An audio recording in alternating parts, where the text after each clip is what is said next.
Bonjour, bienvenue à Discours Animal. Aujourd'hui, on va parler avec une professionnelle du comportement félin, Caroline Crevier-Chabot. Bonjour. Bonjour. Ça va bien? Ça va bien, vous? Oui, Ça va bien, merci.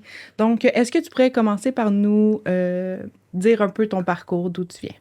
Oui, moi, j'ai pas eu de chat avant 2015, en fait. Donc, j'étais une personne à chien, sans être une personne qui était dans le domaine professionnellement.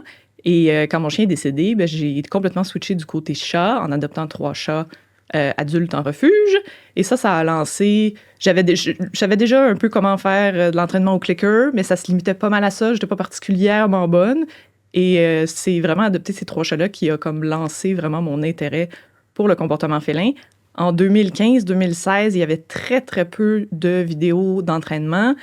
Du côté anglophone, on a Cat School aujourd'hui, Julie Paulslin à Toronto, une autre Canadienne, qui a beaucoup, beaucoup de merveilleux tutoriels en anglais, mais à l'époque, même elle n'existait pas. Donc, en 2016, j'ai commencé à faire des tutoriels de comment entraîner votre chat, parce qu'on peut le faire. Puis ça me terrifie un peu qu'en 2024, il y a encore aujourd'hui des fois des gens qui me courriellent, qui me disent « Est-ce qu'on peut entraîner un chat? » Il y a quelqu'un qui me dit « Est-ce qu'on peut en faire un jeu? » Je suis comme « Mais c'est sûr qu'on peut faire un jeu! Ouais. C'est sûr que ça peut être agréable. » Fait que ça a commencé comme ça, puis j'ai commencé à me former donc en 2016. J'ai fait du bénévolat dans 2 refuges, donc à la fois des chats qui étaient plus en cage et des chats qui étaient dans des pièces de groupe. Donc ça m'a fait voir vraiment 2 aspects vraiment intéressants. J'ai été famille d'accueil pour des chats en difficulté comportementale, des refuges. Et là, depuis un peu plus d'1 an, j'ai démarré Folie féline, qui est nommée simplement parce que souvent, ce que les chats font nous semble être des folies. Puis dans le fond, il y a toujours quelque chose derrière ça. Puis quand on parle de zoomies aussi, pour moi, zoomies, chez les chats, j'appelle ça des folies félines. Mais ça, en tout cas, c'est moins évident à savoir. Mais je trouve ça charmant. Qui n'aime pas les allitérations aussi, FF, folie féline, les répétitions de consonnes, j'adore.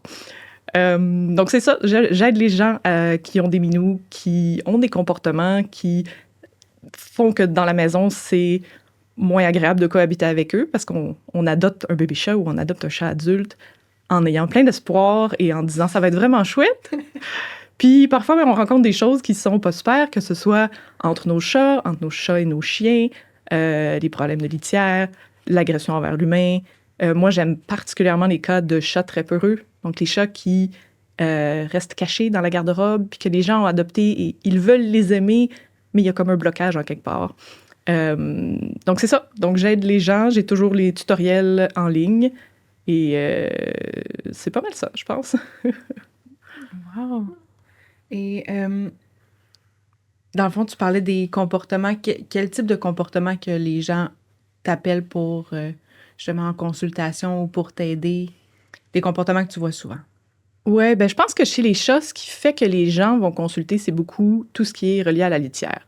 Parce que quand on a du pipi quelque part, ça se met à C'est sentir. fatigant. Puis, C'est ça. C'est le gros irritant que ça sent pas bon puis on n'en peut plus, ou il y a de la crotte à des endroits où on s'y attendait pas et où on ne veut pas que ça soit. Donc, c'est le premier qui survient. Mais quand on regarde l'urine hors de la litière, souvent, ça implique d'autres choses. Ça implique du stress. Quand on parle de cystite féline idiopathique, on parle souvent il y a des stresseurs dans la maison. Puis pour le monsieur, madame, tout le monde, souvent, c'est difficile de réaliser « Ah, mon chat, ça le stresse ». Parce qu'on est dans la maison, puis on semble que tout est correct, on lit pas nécessairement bien le langage félin, puis on réalise pas nécessairement que on force quand même ces animaux-là à vivre dans notre maison. Ils peuvent pas s'enfuir. Il y a des gens que les chats peuvent quand même sortir et aller dehors, mais souvent, si on a un chat d'intérieur, ben on le force à vivre dans cet environnement-là. Puis les stresseurs qu'ils rencontrent sont pas nécessairement des choses qu'on pense qui peuvent être un stresseur. Puis tout ce qui est aussi marquage, donc marquage urinaire, c'est lié à soit des interactions mauvaises entre les minous dans la maison. Puis là, je dis mauvaises, les gens vont dire « Non, non, moi, mes chats s'entendent très bien. » Des fois, c'est des petites choses très subtiles qu'on remarque pas. Il y a des chats qui vont simplement bloquer une litière en s'assoyant, puis en étant comme « Toi, tu ne passeras pas. » Et donc, c'est très subtil. Il n'y a pas nécessairement de gros bruit, il n'y a pas nécessairement de bagarre. Puis on parle aussi de tout ce qui est chat à l'extérieur. Donc, quand on parle de litière, à la base, on dit c'est le pipi qui me dérange. Mais en fait, il y a peut-être de l'agression avec les animaux. Il y a peut-être de l'agression liée au chat de l'extérieur. Il y a peut-être une panoplie de stresseurs dans la vie du chat qui peuvent avoir rapport aux enfants, qui peuvent avoir rapport des choses aussi simples que le fait d'avoir des repas qui ne correspondent pas nécessairement à comment notre corps fonctionne. La nature a équipé les chats d'un système digestif, endocrinien, tout ça, qui normalement requiert des petits apports réguliers de nourriture. Donc, si on nourrit Minou 1 fois par jour ou 2 fois par jour, c'est peu pour ce que la nature a déclaré. Je savais pas ça. Et donc, ben voilà. Puis beaucoup de gens ne le savent pas non plus parce que nos chiens, souvent, on va dire on va le nourrir 2 fois par jour. Je prends un chat, je vais le nourrir 2 fois par jour. Mais en fait, quand on regarde, il y a des études qui ont regardé, bon, un chat dans la nature, ça mange quoi? Ben ça mange entre 10 et 15 souris parce qu'il n'y a vraiment pas beaucoup de calories dans une seule souris. Puis là, c'est sûr, ils vont pas nécessairement manger juste des souris, là. Ils peuvent manger des insectes, des petits lézards, des oiseaux, toutes sortes de choses. Mais ça fait que leur métabolisme n'est pas fait pour faire un gros repas, puis après ça, je m'écrase. Il est fait pour constamment aller chercher des petites quantités de nourriture. Donc, si j'ai ce métabolisme-là et que là, on me nourrit, je mange beaucoup parce que j'ai peur que l'autre me vole mon restant, puis là, le prochain repas, il est dans 12 heures, bien ça, c'est sûr que ça crée un stress de... Après 6 heures, j'ai comme déjà vraiment faim, puis c'est un stress de « faut vraiment que j'y aille accès ». Donc, tout ça, c'est des choses qui s'empilent. Fait que c'est ça qui est intéressant. En fait, les gens vont souvent nous rejoindre pour les litières, puis en fait, il y a une panoplie d'autres choses qui vient avec ça. C'est ça, c'est toute la chaîne de... Ben, pas la chaîne de problèmes, mais tu sais, tout ce qui stresse. Oui. Si on va voir beaucoup plus profond... Mais en fait, t'es vraiment comme un traducteur de le langage. Qu'est-ce qui pourrait être plus facile à comprendre pour, justement, un tuteur de chat, le regarder comme « Ah, ça, c'est peut-être stressant ». Y a-tu des hints à savoir comment il se sent, son chat? Je pense que beaucoup de gens ne voient pas le langage corporel de leur chat pour ce qu'il représente. Tu sais, chez les chiens, on parle beaucoup aussi, là, les yeux, les oreilles, tout ça. Puis c'est plus évident. Je veux dire, un chien, c'est plus expressif, globalement. Je pense qu'on est plus habitué de les observer. Puis même là, je veux dire, les gens n'analysent pas seulement bien là, le comportement de leur chien puis le langage corporel. Mais je pense que les chiens ont peut-être une petite difficulté supplémentaire. Il y a une étude qui est sortie dans la dernière année où ils ont identifié là, je veux dire 300, c'était peut-être pas exactement ça, mais énormément de possibilités de comment les muscles, les expressions des chats, puis ce genre de choses-là. Donc, c'est pas qu'ils n'en ont pas, c'est qu'on est moins habile à les lire et peut-être aussi parce que les gens viennent pas chercher ces services-là, ben il y a pas de gens qui les aident à lire le langage corporel de leur chat. Donc, tu sais, il y a beaucoup de vidéos lire le langage corporel du chien. Il y en a pour les chats aussi. Moi, ce qui m'irritait un peu, c'est que souvent, c'est des grosses choses. Donc, c'est comme, le chat fur, le chat a les grosses pupilles dilatées. Mais il y a plein de petites choses qui viennent avant ça. À quel point la queue bouge rapidement ou pas. Quel genre de mouvement, quel genre d'amplitude, quel genre de vitesse. Qu'est-ce que font les oreilles? Les oreilles en disent beaucoup. La forme de l'œil, pas juste de la pupille. Est-ce qu'on voit de l'attention? Où est le poids? Ça, c'est beaucoup quelque chose. Si votre chat, vous présentez quelque chose de nouveau. J'ai acheté une peluche de 20 $ au Ikea en tigre la semaine dernière. Je la dompe sur mon lit. Puis là, j'ai ma chatte qui arrive et qui dit « C'est quoi? » Ça. Puis là, la tête est sortie du cou, le poids est vraiment bas vers l'arrière, ventre à ras le sol, puis tu vois qu'elle investigue. C'est important de réaliser ça. C'est un chat qui est en mode investigation, mais qui est vraiment pas sûr. Je vais certainement pas approcher la peluche. Puis ça, c'était quand même, tu sais, du langage comportemental assez intense. Mes 2 autres chats, ils ont regardé l'affaire et ils ont pas eu un langage corporel aussi évident, mais je voyais quand même que ils cherchaient à voir ce qui se passe. Fait que là, je m'éloigne un peu, mais bref, première chose pour les stresseurs, je pense le langage corporel, de voir, OK, est-ce que mon chat réagit bien ou pas bien à ça? J'ai un cours en ligne, d'ailleurs, sur la communication féline. Je disais, ça méritait qu'on regarde juste les grosses choses, donc c'est pour ça que j'ai fait le cours. La deuxième chose, je pense qu'on veut regarder, c'est beaucoup la diversité de comportement. Donc, si j'ai un chat qui se promène en plein milieu de la journée dans la maison, va voir ce qui se passe aux fenêtres, monte sur le sofa, va renifler en arrière du divan, va utiliser son grattoir, puis après ça, court un peu à faire des zoomies comme un fou, se toilette, qu'on voit qu'il est capable de vivre globalement beaucoup dans la maison, puis qu'on le voit faire tous ces comportements-là. Parce que, tu sais, souvent, on dit comportement, on pense assis, couché, donne la patte. Mais en fait, tu sais, boire, manger, errer dans la maison, se promener, gratter, se percher, sauter, c'est tous des comportements. Et plus on a cette diversité de comportements-là, plus on peut se dire, OK, mon chat est confortable dans mon environnement à pouvoir faire toutes ces choses-là, pouvoir exhiber tous ces comportements-là. Fait que ça, je pense que c'est une petite chose. Si on a un chat qui passe pas mal sa journée comme au plus haut lit de l'arbre à chat, couché, à regarder ce qui se passe, mais à pas beaucoup se lever. Là, on peut trouver que la diversité de comportement est beaucoup plus minime. Puis ça, c'est un petit indicateur où on peut dire « Oh, il y a quelque chose probablement là qui cloche, qui est plus problématique. » Puis, tu sais, on peut penser à des stresseurs comme la balayeuse. Si notre maison est comme fermée puis notre chat doit vivre là-dedans, ben, il n'y a pas le choix de se rendre compte qu'on utilise la balayeuse. C'est important qu'il puisse fuir de ça. Puis là, c'est de voir, est-ce que je pars la balayeuse puis je la laisse runner pendant 24 heures? Auquel cas, c'est un gros stresseur et probablement que j'aurai pas beaucoup de diversité de comportement parce qu'il va rester caché. C'est bon d'y penser comme ça aussi dans les petits stresseurs de tous les jours. Même si c'est pas une balayeuse pour nous, peut-être que c'est une balayeuse pour le chat devant nous. Mm-hmm. Ouais, c'est vraiment important de analyser le plus possible, justement, comment il réagit à quelque chose. Parce que ça peut être quelque chose de tous les jours aussi, justement, la balayeuse. Mais que ça on n'a pas paraît le choix de la banal, faire, je pense, pour nous, puis qui, finalement, est un gros stresseur pour un chat.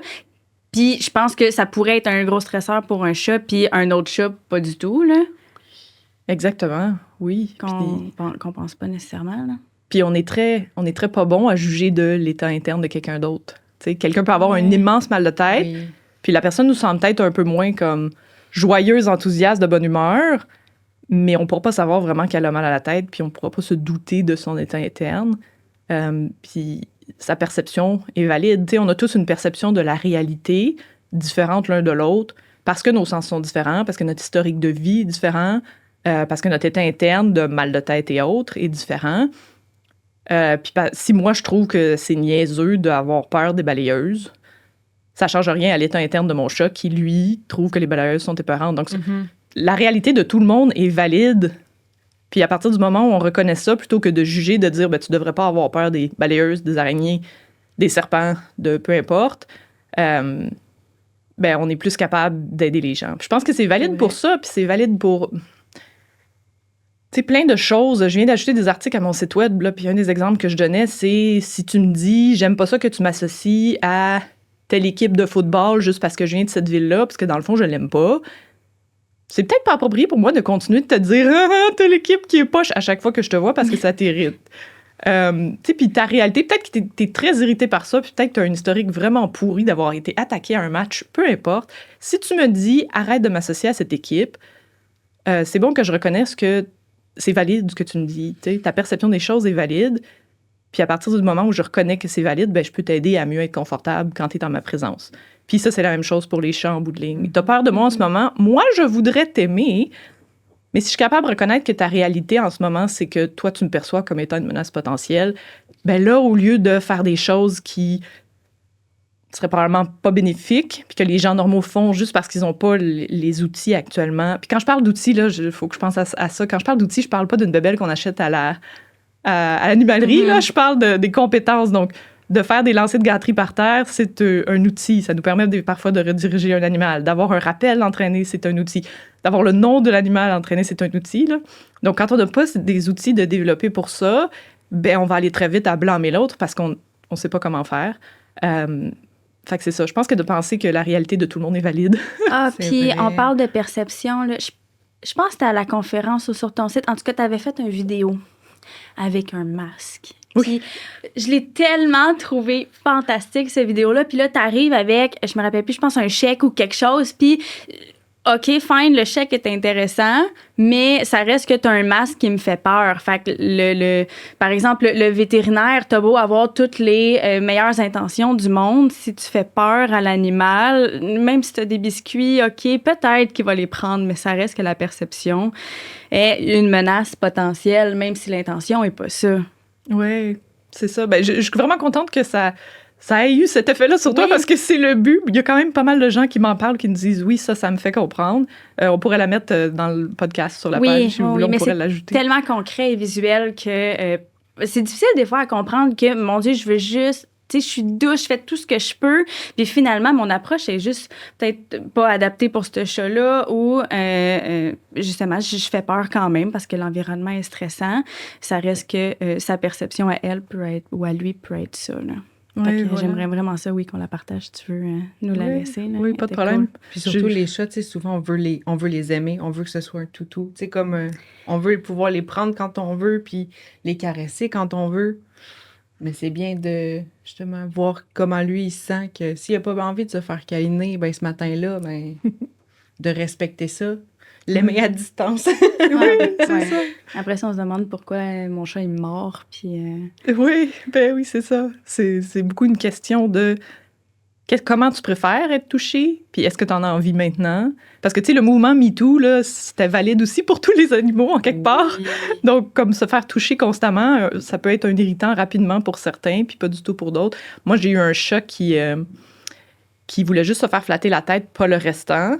Et j'ai aussi un chat qui est une espèce de câlinos qui est comme « Pourquoi tes mains ne sont pas sur moi en ce moment? » Fait que, tu sais, il y a beaucoup, beaucoup de variabilité. Tout comme nous, il y a des gens qui vont pas du tout au massothérapeute, ça les irrite.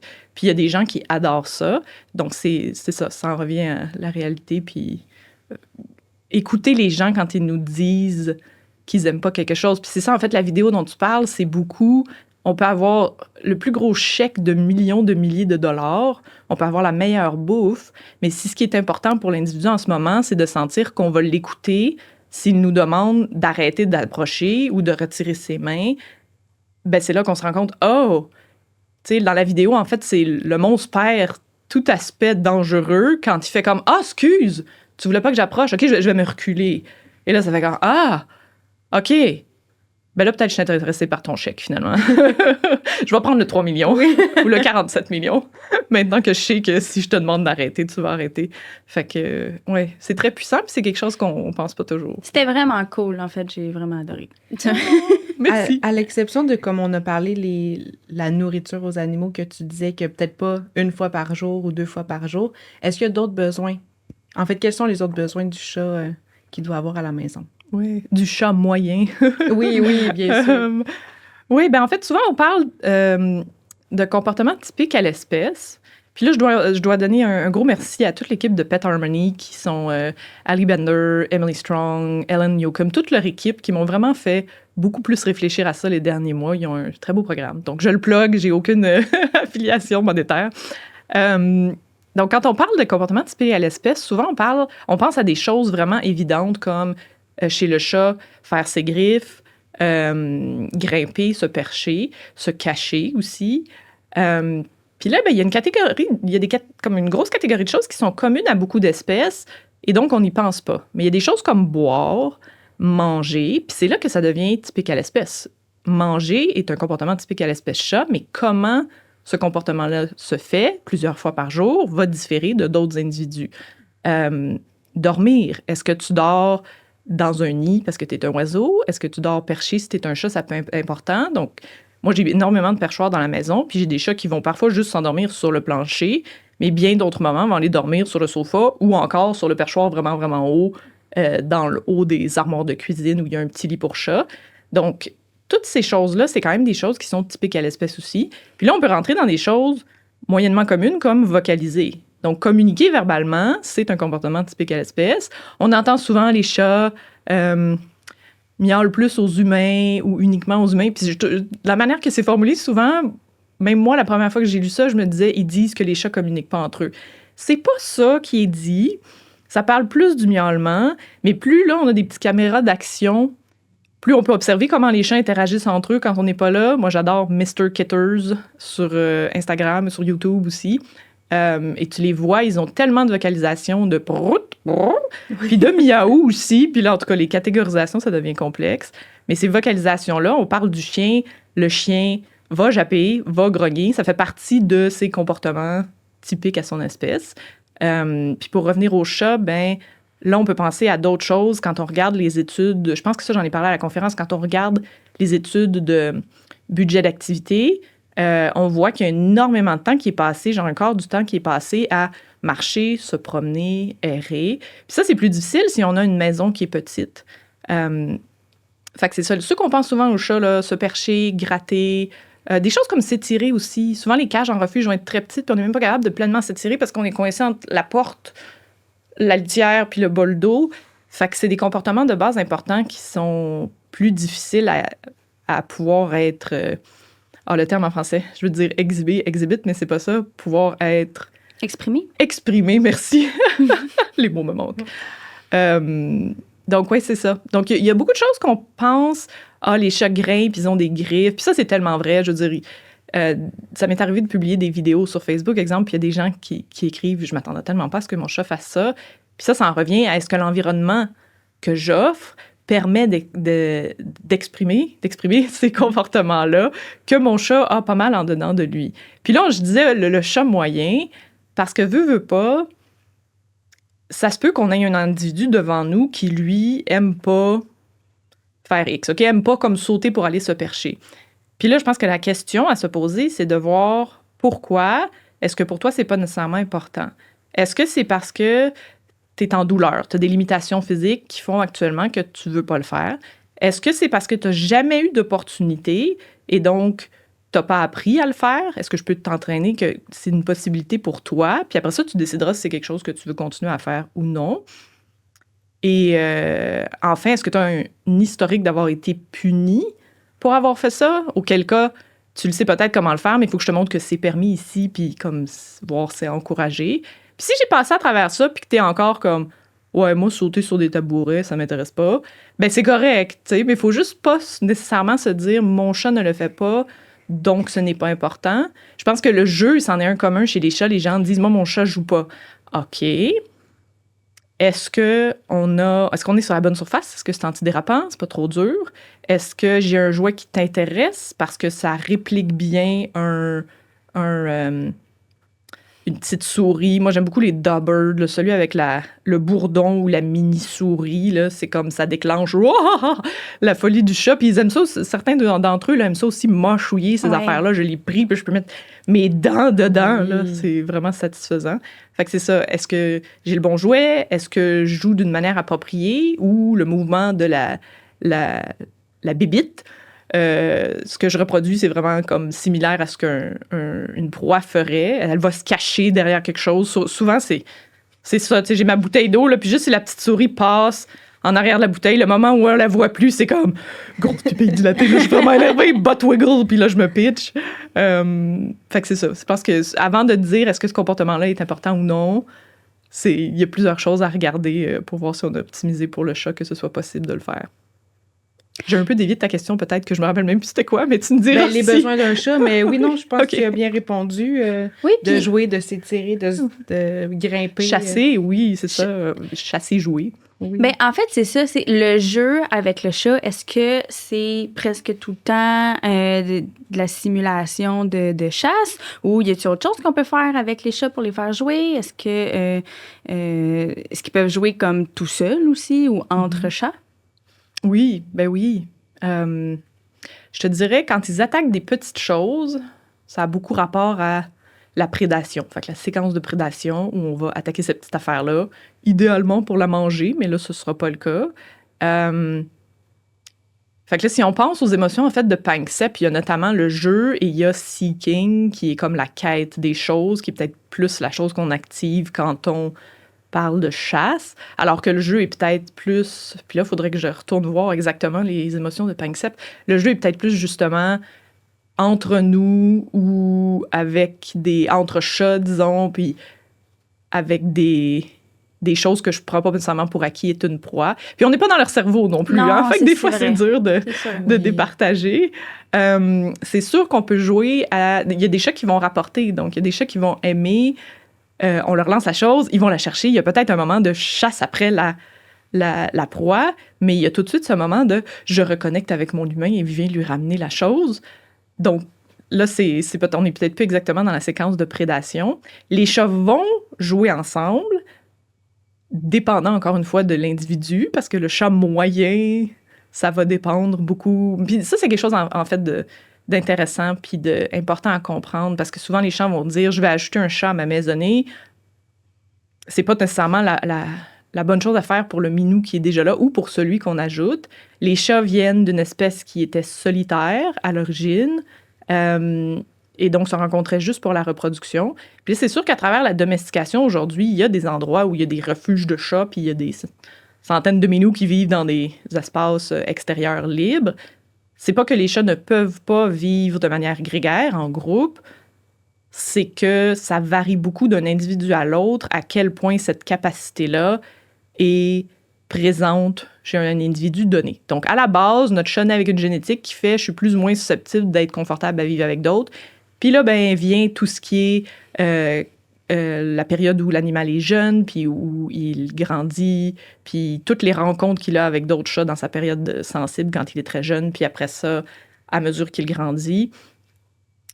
Donc, c'est très variable d'un minou à l'autre, et des chats qui sont confortables avec d'autres chats, qui se rencontrent de manière polie, parce qu'il y a aussi toutes les aptitudes, on l'a aussi chez les chiens, les aptitudes à rencontrer un autre chien, à dire « Allô, est-ce qu'on joue? » Il y a des chiens que ça va très bien, puis il y a des chiens que c'est un peu trop comme robuste, intense, plus ou moins poli. Moi, j'ai un chat que pendant longtemps, justement, dans la ruelle, en laisse, il voulait aller voir tous les autres minous, vraiment direct, puis vraiment comme « Salut, nez à nez! OK, faisons de la lutte gréco-romaine. » La majorité des chats, ça ne passe pas, ça.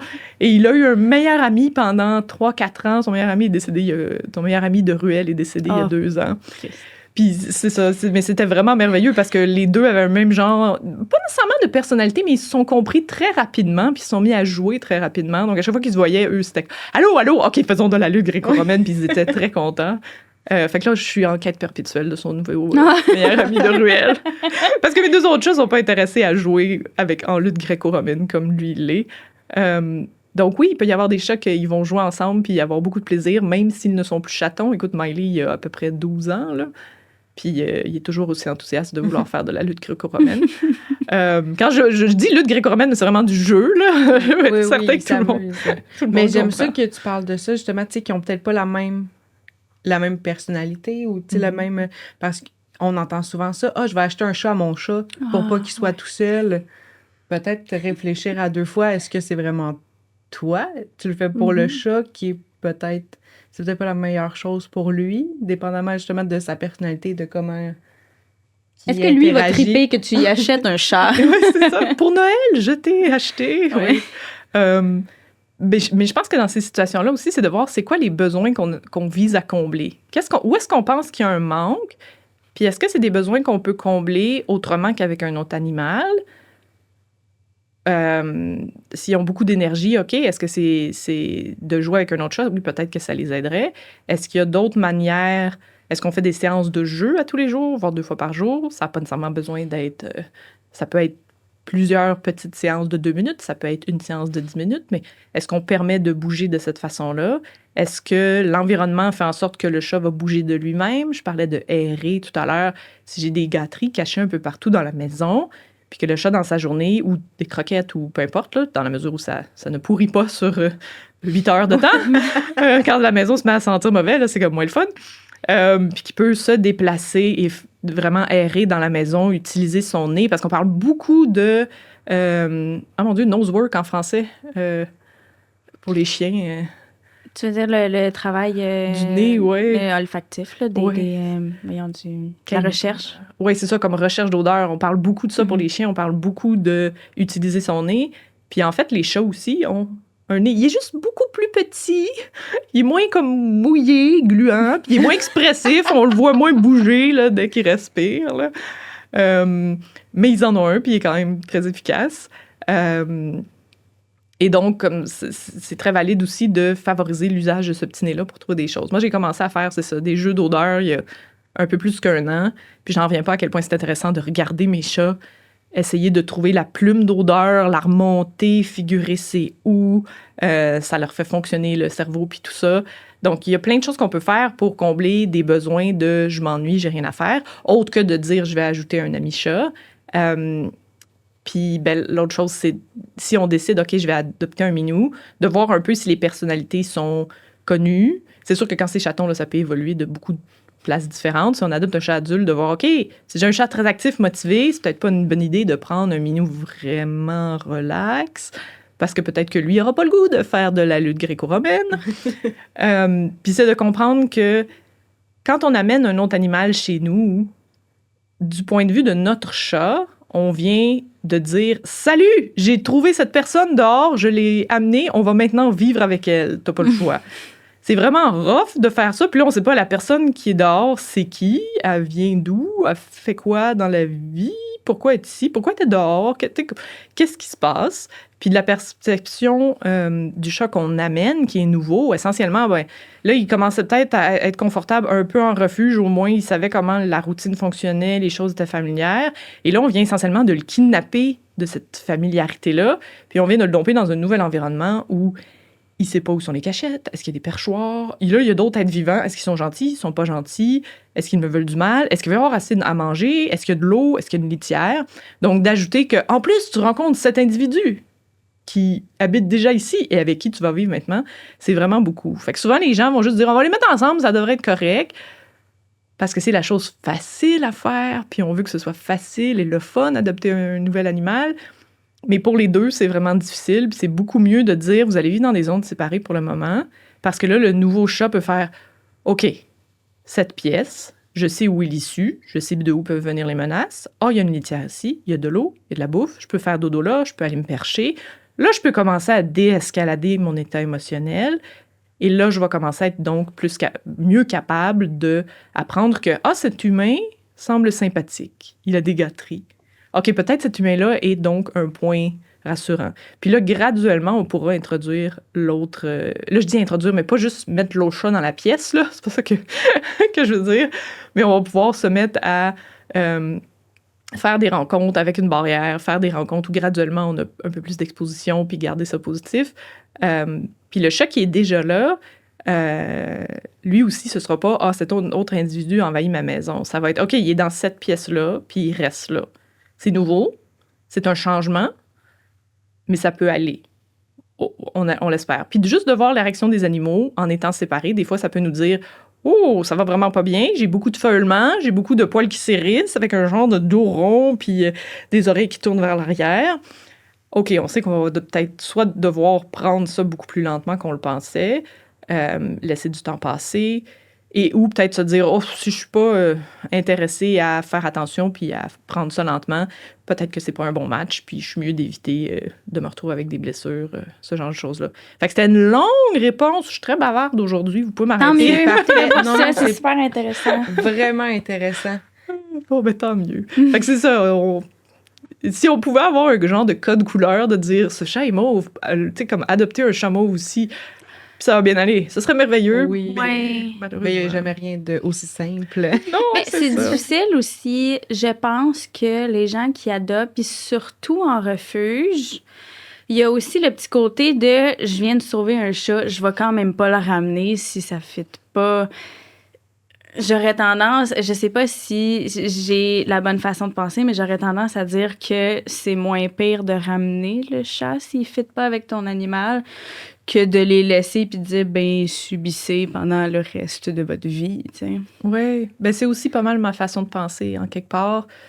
Je pense qu'il y a beaucoup de jugements sur les réseaux sociaux. Les gens sont très rapides à dire « Ah non, c'est mal, tu es une mauvaise personne. » Mais en fait, non. Si tu considères l'environnement de vie dans lequel je te demande de vivre est vraiment pas adapté pour toi, t'es malheureux là-dedans, puis j'ai pas la capacité, que ce soit parfois monétaire, d'espace, de temps, j'ai pas la capacité, donc, de changer cet environnement-là pour que ce soit plus facile pour toi, ben c'est bien, il y a bien plus d'empathie de dire, je pense que tu pourrais trouver une meilleure maison où tu vas être plus heureux, que de juste dire, non, mais je t'ai adopté, fait que je dois absolument te garder avec moi, sinon les gens vont me juger.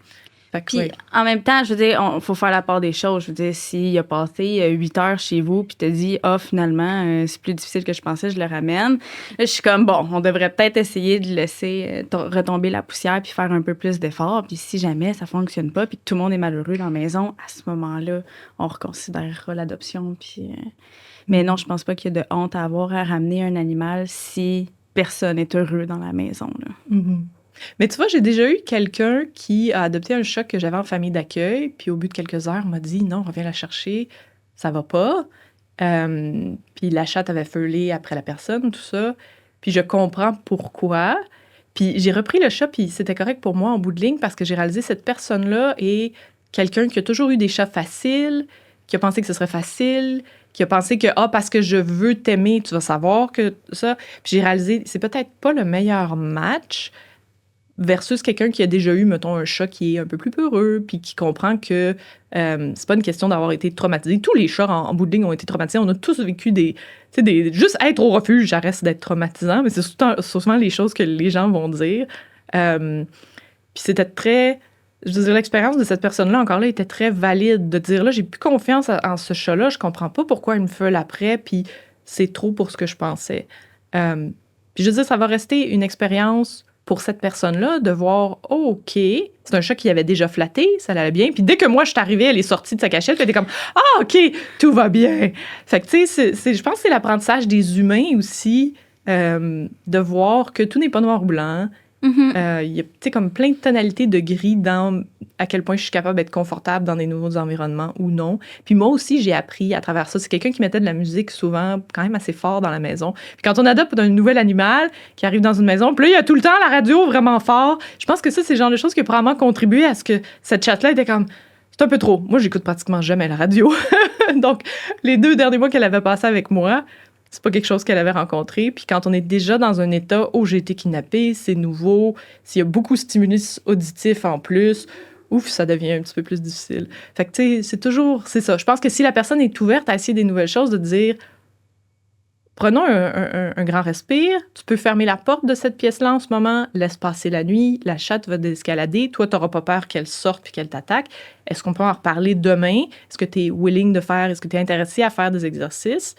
Ça, c'est une avenue qu'on peut prendre. Puis en même temps, ben, si je reconnais, la personne était plus âgée aussi, puis si je reconnais, OK, peut-être que c'est pas parfait pour toi. J'aime si il dort pas de la nuit parce que le chat est dans la maison, correct. C'est beau, je vais revenir le chercher, là. Ouais, je comprends. C'est sûr. Oui, puis en même temps, tu dis ça, tu me fais penser... je pense qu'on est dans une période vraiment chouette parce que c'est ça, un animal qui n'est pas capable... J'ai eu un chat en famille d'accueil sur 24 heures que miaulement constant. Puis à l'époque, puis ça fait pas si longtemps que ça, là, tu sais, moi, je pars de 2015-2016. Fait que c'est même pas une décennie, mais à l'époque, on n'avait pas autant ce réflexe-là de dire cet individu-là est dans un état de détresse et il a besoin d'aide. Puis particulièrement chez les chats, on le voit pas. Parce que, tu sais, si tu remplaces le mot chat par chien, puis miauler par japper, ce chien-là, tout au long de ma journée, il jappe comme 22 heures sur 24, genre. Tout de suite, on est comme, oh my God, il y a de quoi de pas normal. Puis du côté chat, pendant longtemps, ça a été, non, mais ils vont le faire pendant comme une couple de semaines, puis éventuellement, ça va aller mieux. Puis c'est horrible quand on y pense comme ça, mais je veux dire, je comprends le réflexe que les gens ont. Les gens, le but n'est pas d'être une personne méchante, mais on a comme des idées préconçues envers les chats. Et en même temps, on ne savait pas, jusqu'à récemment, on n'utilisait probablement pas non plus autant la médication anxiolytique pour juste diminuer le niveau de stress général du chat, puis l'aider à mieux fonctionner plus rapidement. Fait que, tu vois, ça, c'est une autre affaire aussi. Il y a beaucoup à faire encore pour les chats, mais par contre, dans la dernière décennie, on a eu beaucoup d'évolution. Puis, je veux dire, au niveau de la médication aussi, on l'a eu du côté des chiens. Fait que ça, c'est merveilleux. Mais c'est ça, je peux comprendre. Moi, j'ai pas pu garder ce chat-là parce que la maison est très petite à air ouverte et je ne dormais pas. Et donc, voilà, ça aussi, ça m'est arrivé. Donc, je peux avoir de l'empathie envers moi-même. Ben oui. Pour vrai, c'est sûr. Puis, je m'en rappelle plus ce que je voulais dire, mais un chat qui... Moi, j'aime les miaulements quand ils sont comme heureux, là. Je veux dire, un chat en détresse qui miaule non-stop, c'est sûr que non.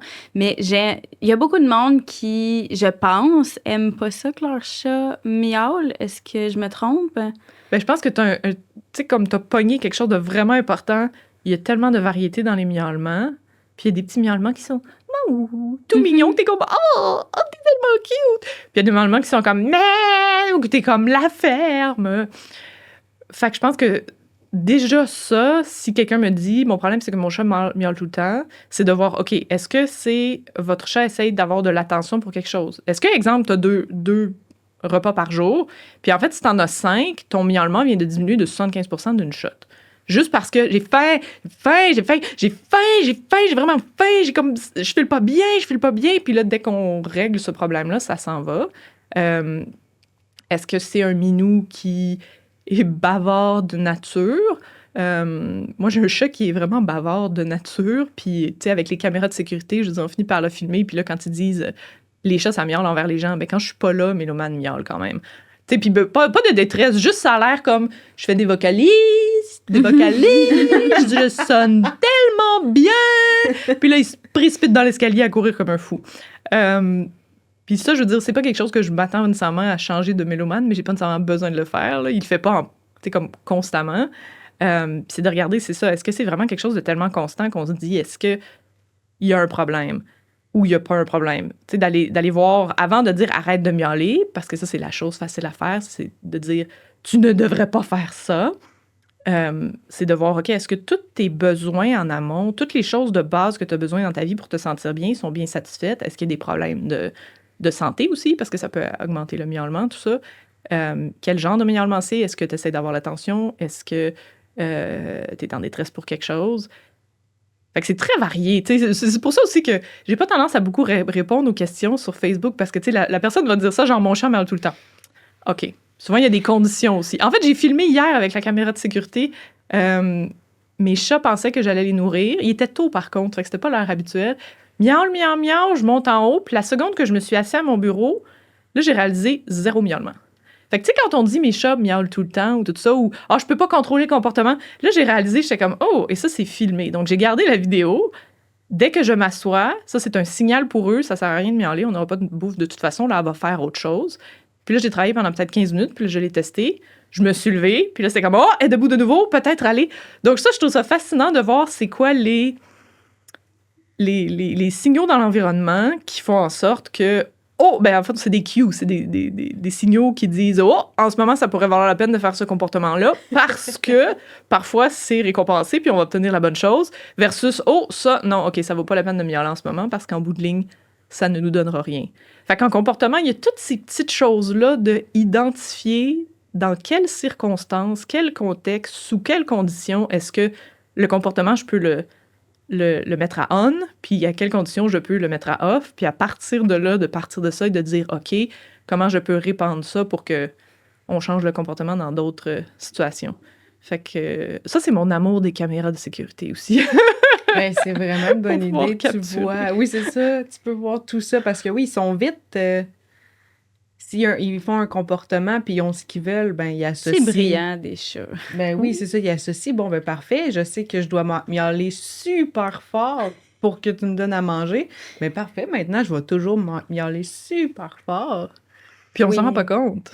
C'est ça. Non. C'est comme on travaille, on dit, il miaule, on est concentré. Puis là, un moment donné, on fait OK, il miaule, on y va. Puis on s'est pas rendu compte qu'en fait, on a vraiment bien entraîné que l'intensité doit atteindre tel nombre de décibels pour que ça... Les chats sont très intelligents, on est très idiots. Il faut comme l'admettre et s'assumer constamment. Misère. Puis, est-ce que pour la nourriture, le nombre de fois à nourrir, parce que peut-être que des gens, ils sont pas à la maison, comme justement pendant... toute la journée. Est-ce que les bols interactifs, ils peuvent être une bonne solution? Oui. Pour justement pas oui. Puis là, avoir faim. On a eu une explosion en plus dans la dernière décennie. En général, ceux qui sont faits pour les chiens, il y en a beaucoup qui sont bons pour les chats aussi. Pas de discrimination envers les minous. Les minous sont capables de faire des puzzles de pleine sorte.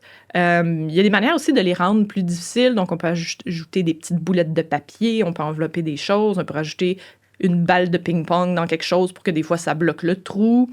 Moi, j'ai un petit minou qui est rendu expert. Là, il a figuré comment ouvrir les bacs de croquettes en plus. Fait que fallu que je range les bacs de croquettes dans l'armoire.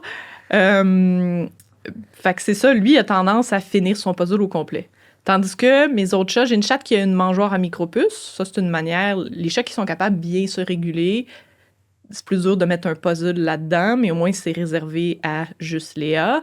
Mélomane, lui, il a sa petite pièce avec sa chatière électronique, puis lui, il fait une partie de son puzzle, puis il part, puis il va faire autre chose, puis il revient. Fait que lui, il se gère bien dans la journée. Miley, il est plus du genre, je vais résoudre ce puzzle, où est la croquette? C'est super excitant, j'adore ça. C'est un petit minou qui dort moins, c'est un petit minou qui est très actif, donc c'est comme résoudre, figurer des choses. Est-ce que je suis en train de manquer quelque chose? Donc, beaucoup en anglais, ils disent FOMO, Fear of Missing Out. Oui. Donc, la peur de manquer quelque chose, il y a peut-être une activité, il faut que j'aille dehors, il faut que je fasse des choses. Donc, lui, il passe à travers ses puzzles quand même rapidement.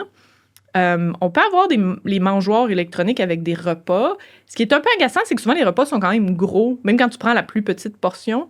Fait que 2 autres options qu'on a, c'est je sais même pas comment appeler ça, les machins à pitcher des gâteries, à lancer des gâteries, je vais appeler ça comme ça. Donc, des machines que tu te connectes à distance, puis là, t'en fais envoyer, puis ça va faire, mettons, 5 croquettes à la fois. Donc, moi, j'en ai une chez moi où, bon, je vois la caméra, puis si je sais que je vais revenir plus tard du travail que prévu, ben je leur en lance quelques-unes, puis ils sont habitués. Fait que là, ce qui est intéressant aussi, c'est quand les lancins, ils vont se retrouver partout. Donc, on force moins 2 chats à manger très proches l'un de l'autre parce que la mangeoire vient juste de domper ça dans un bol. Fait que ça, c'est une option. Puis, il y a aussi les mangeoires à timer qui sont juste... Tu sais, que le couvercle va juste lever. Moi, j'en ai une chez moi que j'ai suspendue. Donc, si je veux faire la vraiment grasse matinée, puis je sais que mon dernier repas pour mes chats, je l'ai donné à peut-être 9h, 10h. Je sais qu'à 4h, ils se réveillent parce qu'ils sont crépusculaires, les chats. Donc, comme ils vont dormir, puis eux autres, la journée commence à 4h du matin. Puis là, rendu à 10h le matin, ils vont faire leur sieste moi, je dis le dodo des chats demi-journée, donc leur sieste demi-journée. Donc, à 4h, je suis réveillée, puis quand on se lève, c'est pas long qu'on a faim. Donc, je vais mettre ça, je l'ai suspendu. Donc, quand elle ouvre, les croquettes s'en vont partout. Fait qu'il y a différentes manières de se donner un petit peu de chance. Puis c'est de voir aussi dans notre horaire. Tu sais, moi, je vais faire 2 repas le matin. J'en fais un en me levant, ce qui n'est pas nécessairement une bonne recommandation si vous avez déjà un chat qui essaye de vous réveiller. Mais j'en fais un en me levant, puis après ça, 1 heure après, je vais leur donner leur repas avant d'aller travailler. Des fois, je mets la mangeoire à 4 heures si je sais ou à 3 heures parce que je sais qu'ils commencent à avoir faim. En revenant, je vais faire un repas. Après avoir soupé, je vais faire un repas. Puis avant de me coucher, je vais faire un repas. Donc, c'est des manières de voir dans ma journée comment je peux faire fonctionner ça, puis comment je peux mettre la technologie à profit. Parce que c'est quand même le fun de peser sur le bouton de ton téléphone puis de pitcher des choses à des chats. Les enfants aiment beaucoup ça aussi. Si tes voix, en plus, ça doit tellement être drôle parce qu'ils entendent le... Je passerai ma journée là-dessus. Oui, c'est ça. Mais c'est là, tu parlais de personnalité aussi, c'est là que tu vois à quel point... Tu sais, généralement, ils sont tous à peu près dans le cadre parce qu'ils sont tous à la fenêtre avant, ils savent que je pourrais arriver bientôt. Puis la machine part, puis avant même que la croquette soit envoyée, tu sais, il y a le bruit du petit mécanisme. Miley, c'est comme « Oh my God, la machine va! » Puis il arrive en courant, il est perché sur une tablette, tu le vois descendre, pitcher. Puis Méloman, lui, arrive comme 1 minute après, il est comme « Ah, je pense que la machine pitch des croquettes. » Puis Léa est juste comme « Non, moi, j'ai pas compris. De toute façon, il m'en reste dans ma machine en haut, là, fait comme... » Ça me parle pas. C'est ça. C'est pas comme j'ai peur, elle est juste comme pourquoi cette affaire pitch des croquettes, genre pourquoi ces 2 garçons chats sont tellement comme pas rapport. En tout cas, voilà. Oh, j'adore ça. Tu sais, justement, chaque individu a sa propre personnalité, là. Fait que c'est tellement drôle de les voir comme ça. Puis il faut avoir vécu avec eux, je pense, pour se rendre compte à quel point c'est vrai. Oui, puis ils sont fascinants, puis ils sont drôles. Je voulais aborder aussi le sujet de grimper sur les meubles parce que j'entends ça fréquemment, des chats qui grimpent sur le comptoir, tu sais, mettre du papier d'aluminium, du tape double face, puis genre, ces choses-là. Qu'est-ce que t'en penses, toi? Est-ce que le chat sait qu'il n'a pas le droit de monter sur le comptoir? Est-ce qu'il sait qu'il n'a pas le droit de monter sur le comptoir? Il peut savoir que s'il monte sur le comptoir en notre présence, on va crier et le menacer. Donc, il peut savoir qu'il y a cette relation-là, il y a cette contingence-là que je peut-être mieux d'éviter d'être sur le comptoir quand la personne est là parce qu'elle va me crier après, exemple. S'il y a quelque chose sur la surface du comptoir, il peut apprendre que quand je monte sur la surface, c'est pas le fun, fait que je descends. Moi, je suis très paresseuse et personnellement, juste de me dire, il faut que je mette des choses sur mes comptoirs que je vais enlever quand je vais vouloir utiliser mes comptoirs, c'est beaucoup de travail pour moi. Donc, des fois, je suis surprise à quel point les gens vont mettre beaucoup d'efforts alors que je me dis, moi, ça me dérange moins quand je veux utiliser le comptoir, je vais passer un linge dessus, exemple. Fait que ça, toujours de regarder, il y a des fois, on se dit, les chats ne doivent pas aller sur les comptoirs. Moi, mes chats vont sur les comptoirs. Ils n'y vont pas pendant que je prépare à manger parce qu'ils ont appris que non, pendant ce temps-là, tu ne peux pas. Par contre, il y a un comptoir qui donne accès à la chatière, qui donne accès au Casio. Et donc, ce comptoir-là, j'ai accepté que je prépare pas de la nourriture là, puis je les laisse aller tout le temps parce qu'ils peuvent sortir par la chatière constamment. Fait que c'est de voir, est-ce que je travaille avec un mythe du genre « les chats ne doivent pas » ou est-ce que dans le fond, dans ma maison, je m'en fiche un peu, puis quand je prépare à manger, de toute façon, je vais nettoyer le comptoir avant. Fait que ça, c'est à réfléchir pour voir ça. Quand on comprend que les chats ont de graver dans leur cerveau cet intérêt pour aller se percher, déjà là, il faut se demander, est-ce que OK, je veux pas qu'il y ait sur le comptoir, mais il faut que tu aies d'autres options que tu peux faire. Est-ce que peut-être pour moi, c'est correct si tu te perches sur les armoires en haut du comptoir?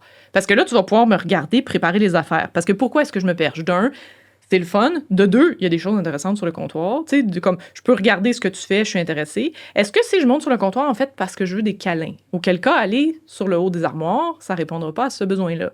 Mais si j'ai un tabouret à côté, je peux être à hauteur de ta main, puis pendant que tu prépares à manger, de temps en temps, tu me présentes, exemple, le dos de ta main, si tu veux pas avoir à te relaver les mains, le dos de ta main, puis je peux te faire un petit... un coco bunk ou un frottage de ma face sur ta main, parce que c'est une manière que les chats démontrent leur affection, si on peut dire. Puis est-ce que ça me satisfait? Fait que ça va varier d'un individu à l'autre. Est-ce que mon gros renforçateur, c'est regarder ce que tu fais, c'est obtenir des câlins, ou est-ce que c'est je veux te voler quelque chose qui est sur ton comptoir? Auquel cas, là, on peut commencer à penser encore une fois, est-ce que ça fait vraiment longtemps que tu as mangé? Puis là, ça m'aiderait si tu étais en situation où tu avais un peu moins faim. Puis le sofa, ben souvent, les sofas, c'est plus pour les griffes. Encore une fois, si on veut pas que le chat monte sur le sofa, OK, mais il va falloir lui donner d'autres options d'aller se percher, puis faire en sorte que c'est vraiment payant d'aller de se percher là, se coucher là où c'est confortable. Parce que je veux dire, un chat qui va se coucher sur le sofa, c'est parce que le sofa est confortable, il est perché, il est doux, il est mou, il est chaud, la chaleur monte, hein, les lois de la physique, la chaleur monte, donc c'est pour ça aussi que les chats aiment se percher, parce qu'ils descendent d'une espèce désertique, donc qui aimait être dans des températures plus chaudes. Fait que c'est ça, le ruban de double surface, j'ai pas tendance à recommander ça parce que, veut pas, c'est quelque chose qu'on voit pas nécessairement. Peut-être qu'ils peuvent le sentir à l'odorat. Puis là, quand ils y touchent, veux pas, les poils vont tirer, tout ça. Ça peut finir par faire en sorte que là, faut pas que je m'approche d'aucune surface. Il pourrait y avoir du tape double côté un peu n'importe où, puis ça va tirer mon poil, puis j'aime pas ça.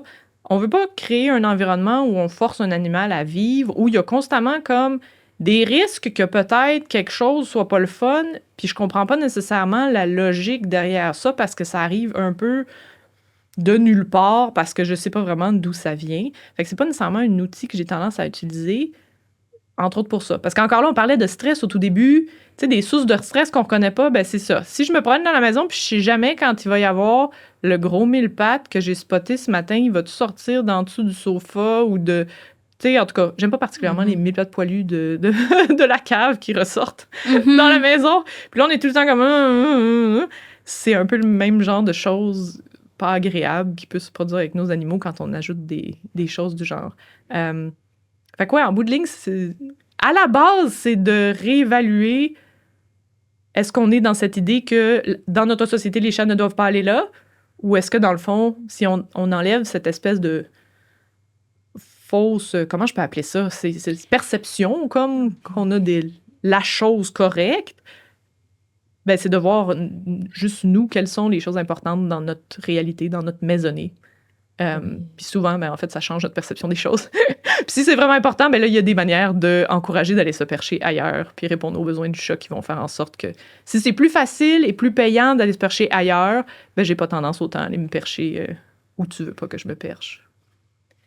J'aime ça, oui, parce que nous, quand on a eu notre bébé chat, ben il aimait ça aller sur la table, mais les chats, ça doit pas aller sur la table. Et on a essayé autant comme autant de l'encourager à rester par terre, mais et maintenant on a juste lâché quand prise vous êtes pas là, ben, ben c'est ça aussi. Puis j'étais comme justement, on s'est dit, est-ce que c'est si grave que ça s'il va sur la table avant de manger? On la nettoie, on enlève tout le poil, puis pendant qu'on mange, on le récompense d'être à terre, il monte pas, ça va bien. Mais après, à part ça, on peut pas passer notre journée à être à côté pour le récompenser. Puis j'ai mis des arbres à chat à côté de la table, mais c'était tellement plus le fun, une grosse surface. il peut tout voir. Puis il peut tout s'étendre de son long, là. Fait qu'on c'est ça. On s'est dit, bon, ben, gars. On choisit nos batailles. Exact. Ça. Oui, puis Rosalie, tu dis quelque chose de super pertinent aussi, que, tu sais, comme je disais au début, c'est en présence de la personne. Si je me perche sur la table, là, il va arriver quelque chose de pas le fun. Mais c'est ça, si on met une caméra de sécurité, les gens sont comme, mon chat ne va plus sur le comptoir. Ah oui? Tu sais, comme, testons, mettons l'expérience. Oui. Fait que c'est dommage parce que ça devient associé à nous. Tu sais, s'il y a quelque chose que... Le papier d'aluminium, c'est pas nécessairement associé à nous, c'est dans l'environnement. Mais si c'est quelque chose que nous, on ajoute, comme on va être menaçant, on va crier, on va faire un spray d'eau, des choses, c'est toutes des choses qui deviennent associées à nous. Souvent, deviennent associées à nos mains.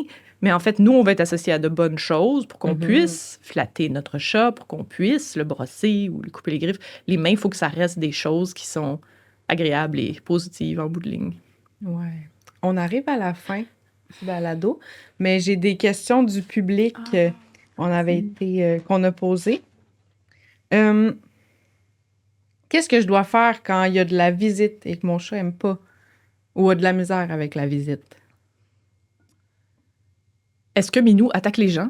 Auquel cas, on va séparer Minou définitivement, puis on va s'assurer qu'il ne puisse pas avoir accès aux gens. OK? Je pense qu'avec les gens, des fois, les gens ont un chien, puis ils vont avoir beaucoup, tu sais, comme non, mais ça va être correct. Puis encore une fois, c'est valide pour les chiens aussi. Si on voit que notre chat a tendance à être vraiment escalader son état émotionnel et en vouloir à donner des coups de patte, graffiner, tout ça, on veut pas le mettre dans cet état-là où il sent le besoin de faire ces comportements-là. Donc, on veut garder tout le monde en sécurité parce que vos visiteurs n'auront pas le goût de revenir s'ils se font attaquer. Donc, c'est drôle qu'on aille à dire ça, mais c'est tellement pertinent de le dire parce que tellement de gens sont comme « Non, mais ça va être correct. » Non, c'est correct. Vous lui faites une belle pièce à votre chat. Il y a une litière, de l'eau, de la bouffe, des jouets.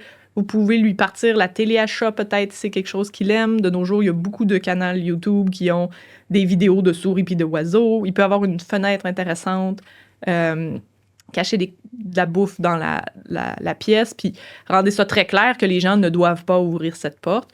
Ça, c'est tout à fait approprié. Si votre chat est peureux puis va se cacher, c'est très correct qu'il aille se cacher. Ça revient un peu à la vidéo du monstre, essentiellement. C'est pour moi, en ce moment, ce qui est le plus important, c'est d'avoir beaucoup de distance des gens qui viennent de rentrer dans la maison. Et donc, on va jamais tirer un chat en dessous d'un lit, essayer de lui dire « Non, mais regarde à quel point ils sont gentils. » Pas besoin de faire ça.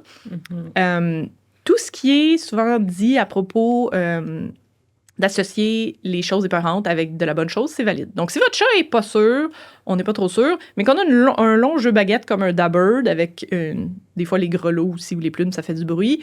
Je veux dire, vous pouvez juste comme donner ça à un de vos invités, puis il fait aller ça met énormément de distance. Puis c'est pas impossible que le chat dise « Ça, c'est le bruit du jouet. Je vais peut-être me pointer, ça a l'air le fun. » On le force jamais à jouer. Ça se peut qu'il s'assoie juste dans l'entrée de sa pièce, puis là, il regarde la personne qui est en train de jouer avec des affaires, ça perd les popettes. Tous ces gens sont assis.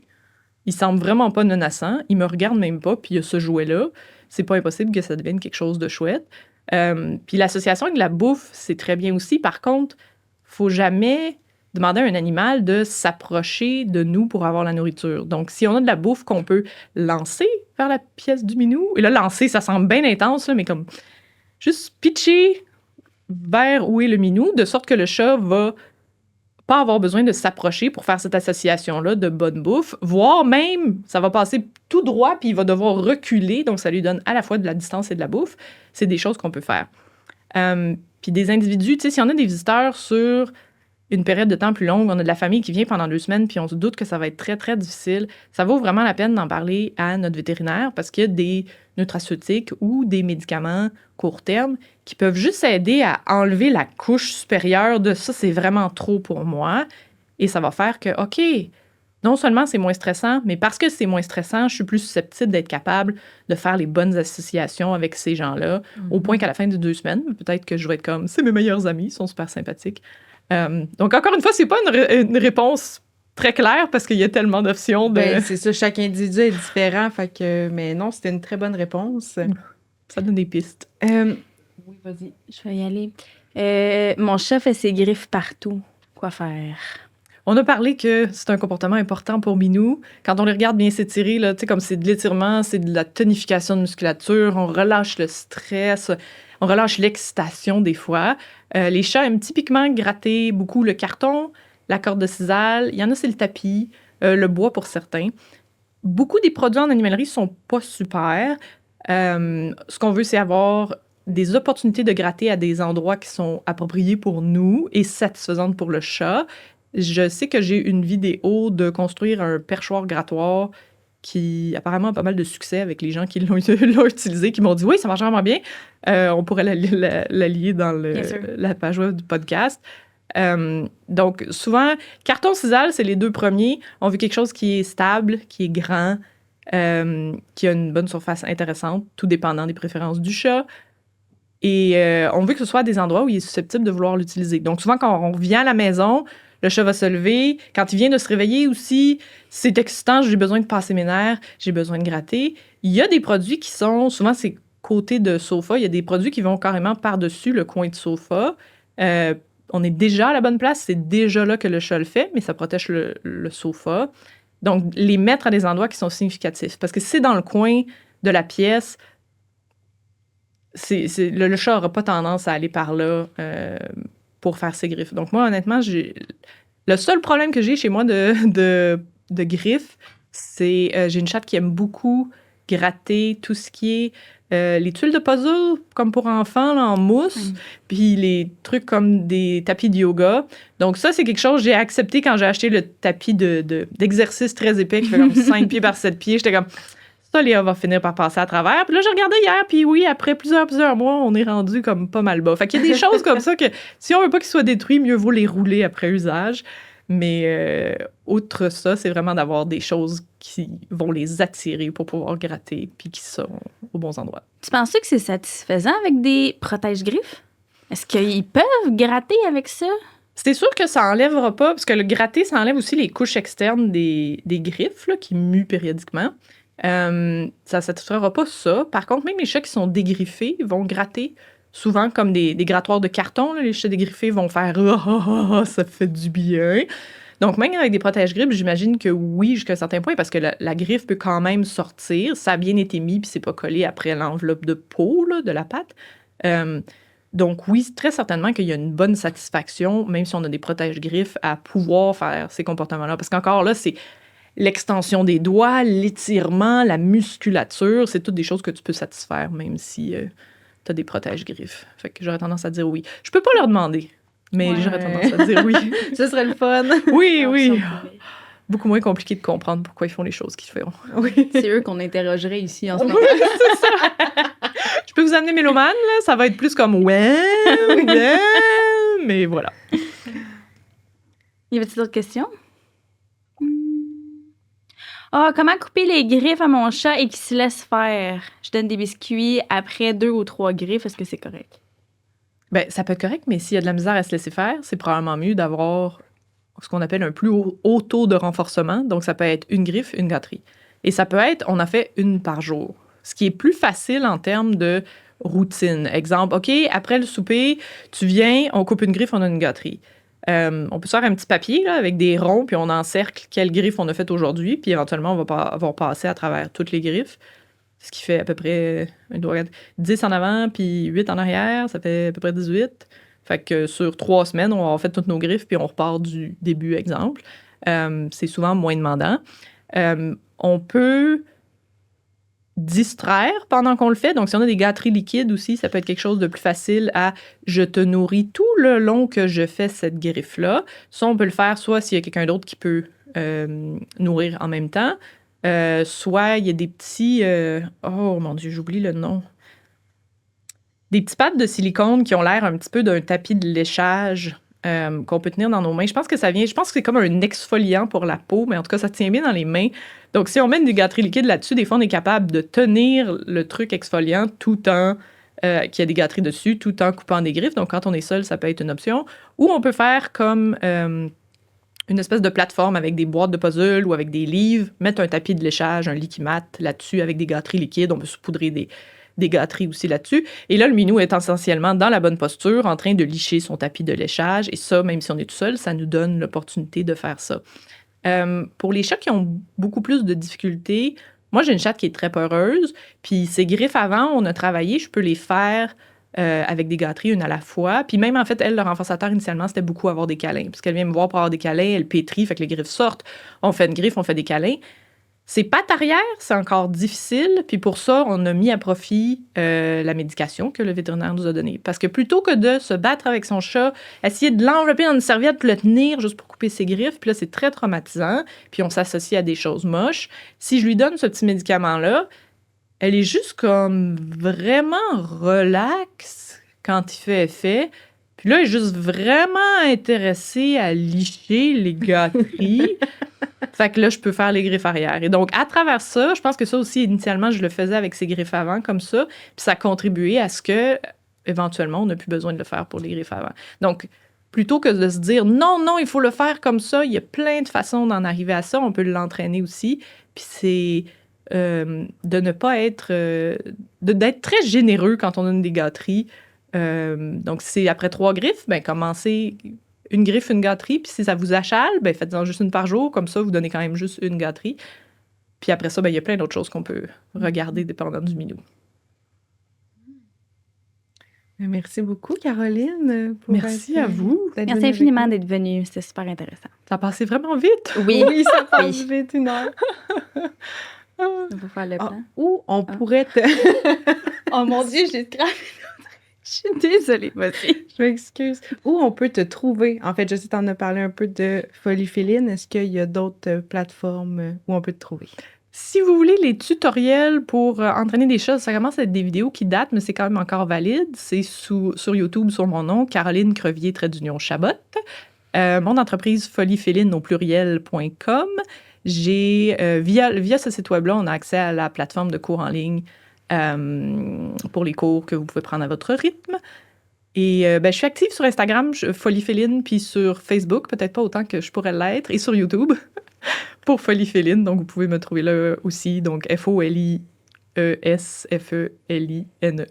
donc au pluriel, les deux. Parfait. On va aussi mettre le lien dans notre description du podcast. Super. Oui. Que les gens sachent, c'est que administrer des médicaments, ça ne veut pas nécessairement dire... Ça ne veut pas forcément dire devoir pousser une pilule dans le fond de la gorge. Parce que j'avais une discussion récemment avec des gens qui me disaient, genre, pourquoi est-ce que les gens ne vont pas chez le vétérinaire? Puis, en tout cas, c'est ça, une des raisons, je pense, c'est qu'ils se disent, même si on trouve la maladie, c'est comme... Ça va être difficile d'administrer. C'est ça. Mais tu sais, la vérité, c'est qu'en fait, il y a plein de manières de médicamenter son chat, d'administrer des médicaments. Puis à partir du moment où on sait, j'aurais peut-être même pas besoin de toucher à mon chat, si je trouve la bonne manière, ben là, on peut traiter notre minou, on peut aller chez le vétérinaire, puis on peut améliorer sa qualité de vie aussi. Fait que je pense que ça, c'est un gros obstacle qu'on a moins chez les chiens, surtout quand on pense aux labradors qui vont juste gober les pilules quand on les cache dans de la nourriture. Fait que voilà, s'il y a une chose que je veux que les gens sachent à propos des chats, c'est qu'il y a moyen d'administrer des médicaments sans avoir besoin de leur enfoncer dans le fond de la gorge. Donc, vous pouvez venir chercher de l'aide pour ça. Oui. Merci beaucoup. Merci à vous. J'adore qu'on parle des chats, puis c'est une belle occasion de dire aux gens il y a plus qu'une manière de travailler avec vos minous. On les connaît mieux maintenant.